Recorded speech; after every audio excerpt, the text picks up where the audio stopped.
34 years ago, a freshman from Johnson County became the best player to ever wear the red and black of the Georgia Bulldogs. We all know his name. We only need to know his first name, Herschel Walker.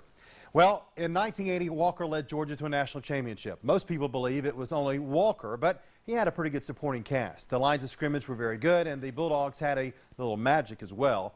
Think about Jacksonville, Blue to Scott. Now, fast forward to 2014, the Bulldogs have Todd Gurley. Now, I'm not drinking the Kool-Aid yet and believing that we will see a repeat of the 1980 season, but you've got to admit that what we saw on Saturday was pretty special. Todd Gurley, like Walker back in the day, is the best college football player in America. There's no doubt about it. Gurley was incredible Saturday night with 298 all-purpose yards. There is no longer a debate about who is the second best running back in Georgia's history. It's Gurley. It's been fun to talk about for years. Was it Garrison Hurst or Rodney Hampton, Lars Tate, Noshawn Marino?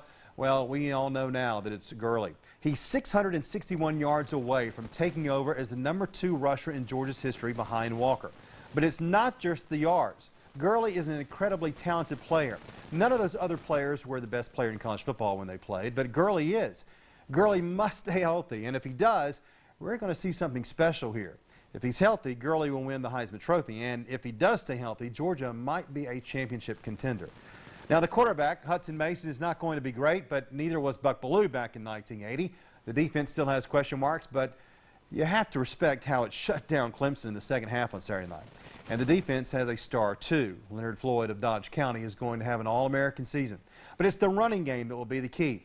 I said last week there was no number that could be high enough when it came to the number of times Georgia rushed it against Clemson. That number was 41. They wore Clemson's defense down, and it wasn't just Gurley. Freshman running back Nick Chubb and Sonny Michel had 103 combined yards on 10 carries. And again, I'm not saying Georgia is going to win the national championship, but that game was impressive enough for us to believe they can be a candidate. The team that has the best player in the game is usually a title contender. Think last year with Jameis Winston of FSU. He won the Heisman. They won the national championship. Having Gurley gives Georgia that same chance. Now, they've got to get better on defense, and they do need a more balanced attack in case the defense can neutralize the running game. But Georgia just has so much talent at running back that it's tough to believe they'll be totally shut down. This is going to be fun to watch. Georgia may not be the best team in America, but they have the best player, and that could make this an interesting season.